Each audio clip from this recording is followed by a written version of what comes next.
នៅពេលដែលការខ្វែងគំនិតគ្នារឿងខ្សែបន្ទាត់ព្រំដែនរវាងកម្ពុជាជាមួយប្រទេសវៀតណាមបានបន្តឡើងកម្ដៅជាថ្មីទៀតនោះតំណាងក្រុមប្រឹក្សាឃ្លាំមើលកម្ពុជានៅតែអះអាងថាទីតាំងដែលមានចំនួនលើទំហំដីជាង16ហិកតាស្ថិតនៅចំណុចឃុំជាំស្រុកមេមត់ខេត្តត្បូងឃ្មុំនោះគឺពិតជាដីរបស់កម្ពុជា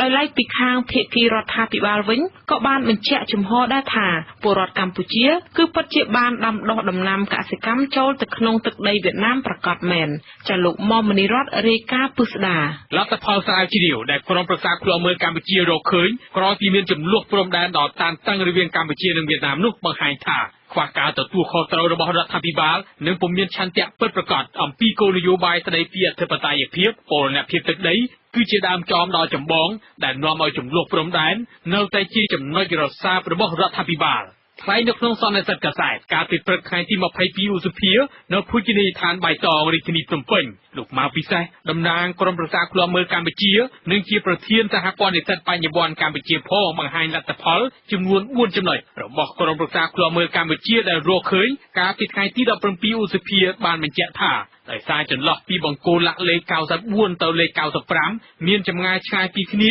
ហើយពុំទាន់បានបោះបង្គោលថ្មិញរណានៅចន្លោះនេះទើបជាហេតុធ្វើឲ្យវៀតណាមធ្វើព្យុះភ្លៀងបានតាមចិត្តចំណុចទី2វៀតណាមពិតជាបានបាញ់ថ្នាំពុលបំផ្លាញដំណាំកសិកម្មលើដីខ្មែរដែលមានទំហំប្រមាណ16ហិកតាពិតមែនទី3ភាពខុសគ្នានៃលក្ខណៈភូមិសាស្ត្រការគ្រប់គ្រងដីនិងចំណុចទី4ការព្រមព្រៀងនៃការបោះបង្គោលព្រំដែនគឺរដ្ឋាភិបាលកម្ពុជាពិតជាបានប្រើប្រាស់ផែនទីដែលយកចេញពីសន្ធិសញ្ញាបំពេញបន្ថែមឆ្នាំ2005លោកវ៉ាកឹមហុងទេសរដ្ឋមន្ត្រីទទួលបន្ទុកកិច្ចការព្រំដែននិងលោកខោណាំហុងរដ្ឋមន្ត្រីក្រសួងការបរទេសសុទ្ធតែបានអះអាងកាលពីថ្ងៃទី21ឧសភានៅក្នុងវេទិកាតុកមូលស្តីពីព្រំដែនកម្ពុជាវៀតណាមថារដ្ឋាភិបាលពុំដែលបានប្រើប្រាស់ផែនទីដែលបានពីសន្ធិសញ្ញាណាមួយទេថែមទាំងចំអកថាគេមិនដែលមានផែនទីមួយដោយគ្រាន់តែមានសន្ធិសញ្ញាមួយនោះទេ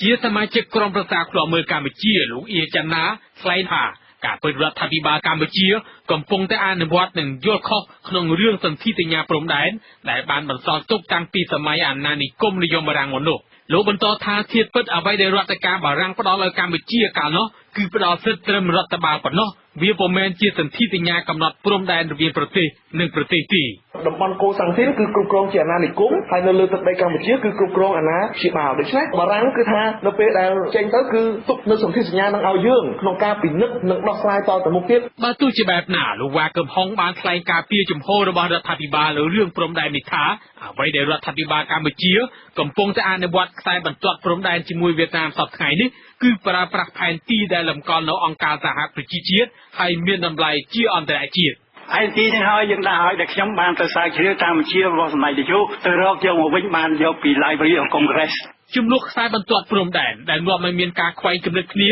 កើតឡើងបន្ទាប់ពីវៀតណាមបានបាញ់ថ្នាំពុលបំផ្លាញដំណាំរបស់កសិករខ្មែរកាលពីថ្ងៃទី19ខែមេសាកន្លងទៅ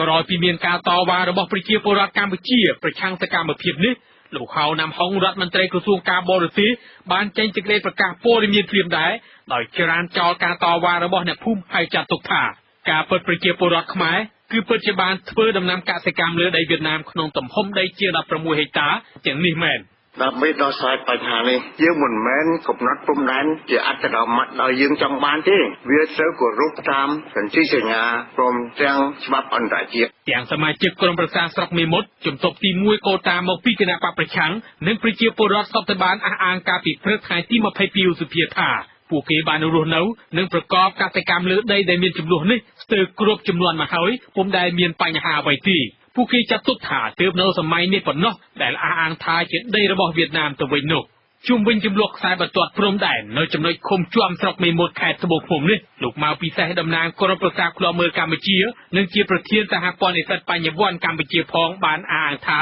ការរំកិលព្រំដែនដោយវៀតណាមនេះគឺជារឿងមួយទៅហើយក៏ប៉ុន្តែគេនៅមិនទាន់គិតដល់លំហូរពលរដ្ឋវៀតណាមដោយសេរីមកកម្ពុជាហើយភូមិខ្មែរមួយចំនួនទៀតនៃស្រុកមេមត់រួមមានភូមិតាបែកភូមិកដុលភូមិអំភុលនិងភូមិលិចដែលភូមិទាំងនេះបានស្ថិតក្រោមការគ្រប់គ្រងរបស់វៀតណាមចាប់តាំងពីក្រោយឆ្នាំ1979នៅឡើយផងខ្ញុំមុំមនីរតវិទ្យុអាស៊ីសេរីភ្នំពេញ